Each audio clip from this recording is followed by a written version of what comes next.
Look, these people are jokes. These people are scam artists. And it's been very obvious for a very long time if you're willing to pay attention and actually look at the specifics of who these people are, where they come from, what they've done. Kyle Kulinski of Secular Talk broke down how Vivek Ramaswamy has made his money, and that basically Vivek is just a scam artist, as are so many members of Trump's inner circle and the billionaires that are going to be involved with Donald Trump's second administration. We're going to take a look at clips from Kyle Kulinski's show Secular Talk. I'm going to share my thoughts on this as well. This is very interesting to know the background on Vivek Ramaswamy. Let's get into it together. So one of the worst parts of the Trump era is watching all the charlatans and the con men and the frauds come out of the woodworks to effectively coddle Trump's nutsack and then get in his good favor, by extension getting in MAGA's good favor, and then they become these superstars, they become beloved. Understand something, guys. It is all 100% cynical. I mean, a lot of these people, it was not that long ago that Elon Musk had sharp criticisms of Trump, that Elon Musk said it's time for Trump to step aside and give another person a chance. It wasn't that long ago that Vivek Ramaswamy said that he was outraged by Trump's actions on January 6th and that he was wrong. Well, now these guys have dropped any criticisms of Trump. They've hopped on the bandwagon and they've risen to prominence in the MAGA movement. So here we are. And the thing that's most frustrating is their pasts get buried. If you're on MAGA's good side, they simply don't care. They don't care about your past. They don't care about the things you said. They don't care about the things you did. They don't care about crimes you committed. None of it. Look at RFK. The other week he came out, he called Trump supporters Nazis. They didn't care. J.D. Vance called Trump America's Hitler. Nobody cares. Again, Vivek Ramaswamy disagreed on January 6th and a whole bunch of the shit Trump did then. Nobody cares. But it gets worse than that. So the MAGA superstar, Vivek Ramaswamy, a lot of people don't know where the fuck he came from, right? Where did this guy come from? What did he do?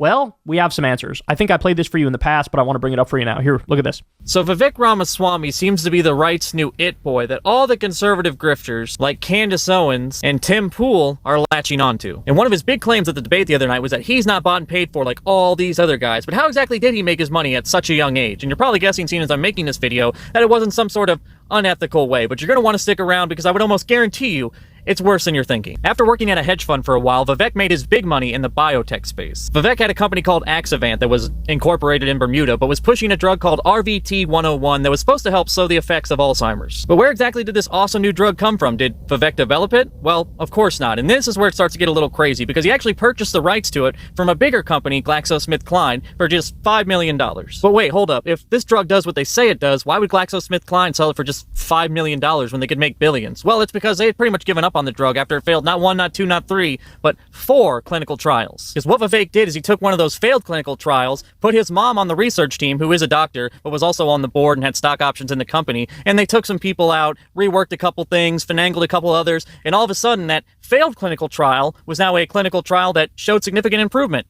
Just like that. Overnight. You then, of course, rename the drug, and now you have a promising new drug and a finagled phase 2 clinical trial that you can cherry pick a few lines from. You then go on CNBC and talk about the unlimited potential that this company has. Then all you gotta do is file for your IPO and watch the money roll in. Even though before the company itself actually makes any money, you gotta pass phase 3 clinical trials, but more on that in a second. And when they eventually did do their IPO, it was the biggest biotech IPO ever. The stock doubled on the first day, and eventually it went from $15 all the way up to $50 based on a hope, a prayer, and Vivek's salesmanship. But then after the stock shot up and enough time had passed so Vivek's family and rich friends could sell off their shares, it was then finally time to do stage 3 trials. And surprise, surprise, it completely flopped, which caused the stock to drop 99% in one trading day because it was now a worthless stock. But he had always known it was a worthless stock. And if you do know anything about the stock market, you're probably asking yourself, why does a company called Axovant have a ticker CO Gene Therapies? Well, that's because after the stock completely tanked, he changed the name because he wanted to make it harder for people to find his pump and dump company. So to recap, the guy that wants to be your president made his fortune by buying a drug that he knew was garbage, super cheap, then using one of the trials that proved it was garbage, having his mom rearrange a few things. He then went out into the media and sold it as the next great American company. And then some poor schmuck that happened to be watching CNBC that day invested in his company, and in one trading day lost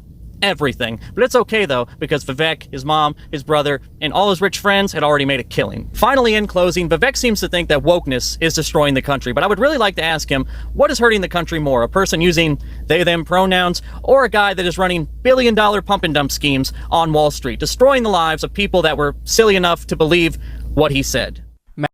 And this is such a fantastic point by this guy. Republicans and MAGA and the right-wingers have made woke, quote-unquote woke, and woke there's no real definition for in their mind. It's just anything that they don't like.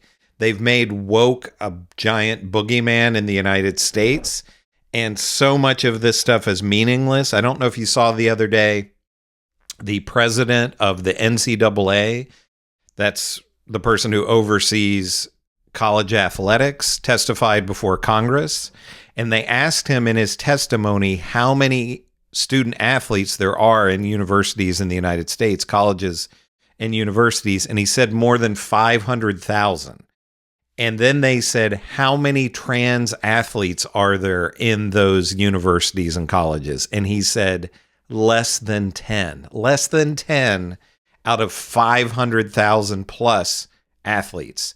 So this is one of those things that Republicans and MAGA and the right wing and the far right wing have just hammered on this boogeyman of trans athletes in sports and ruining sports.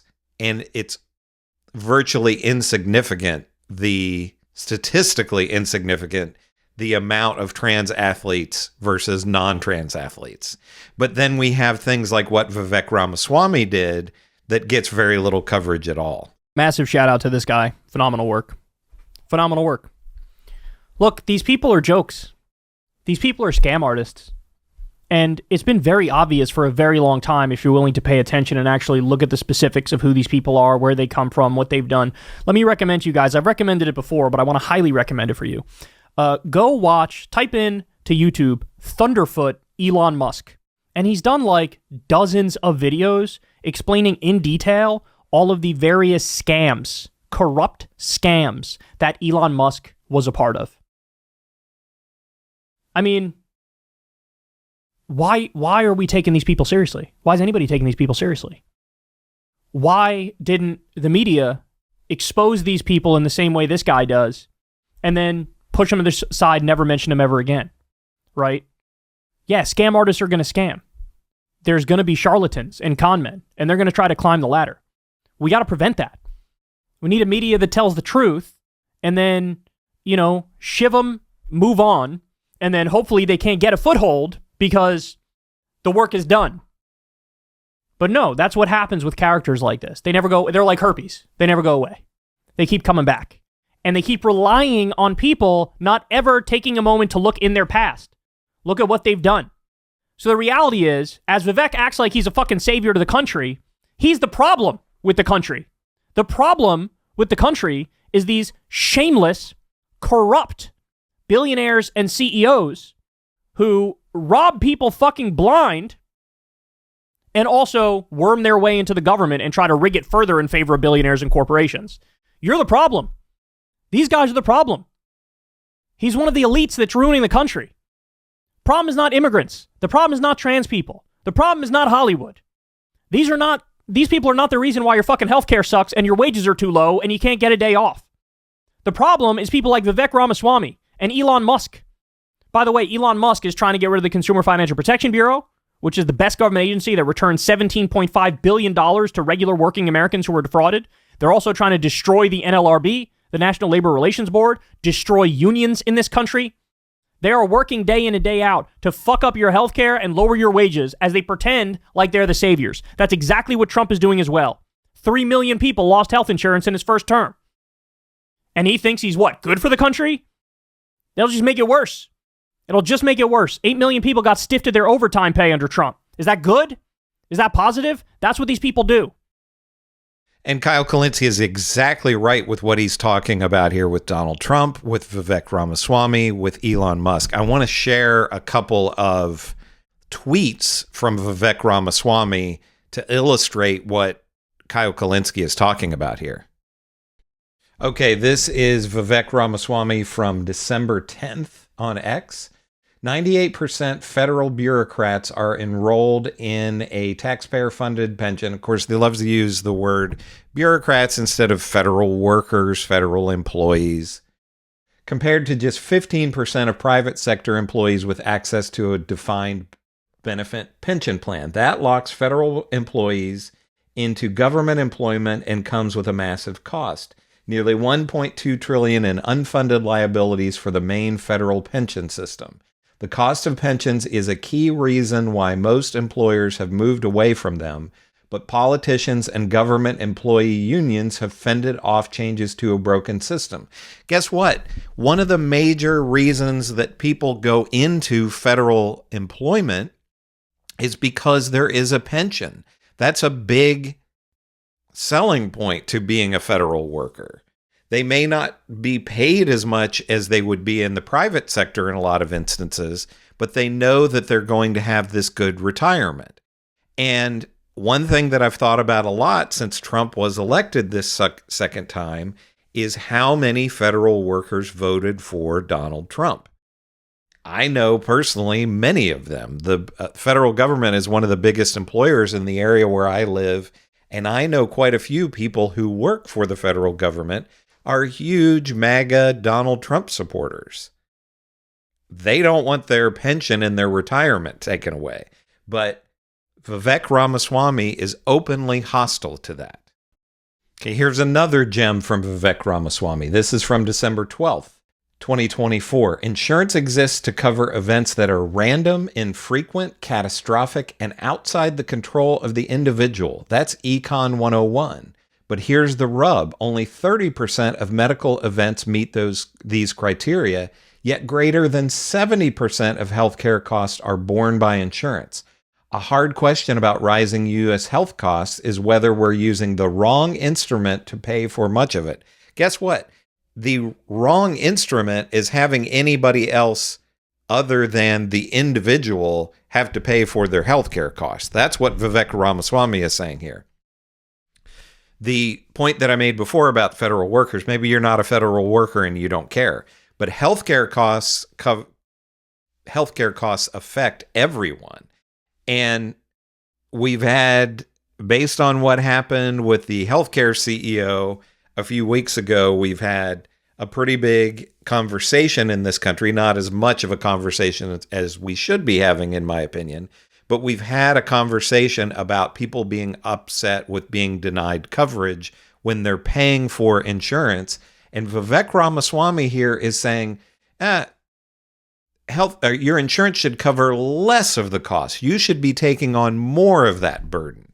Your insurance should only be for a catastrophic event, not routine healthcare, not preventative healthcare. He's saying that your insurance should only cover, you're in a car accident or you have a heart attack or something like that.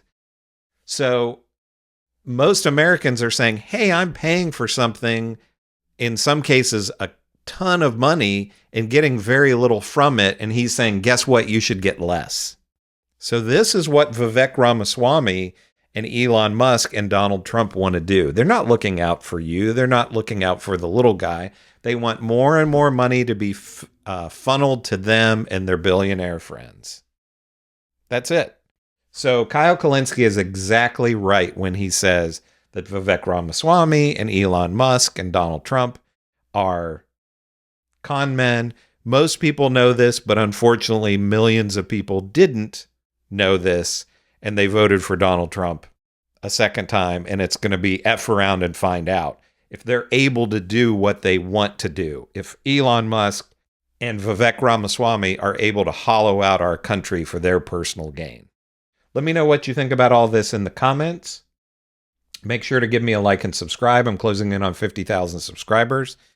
I want to get past that and up to 100,000 if I can. So if you like what I'm doing, please subscribe. This is Chris on Culture, and I will see you in the next video.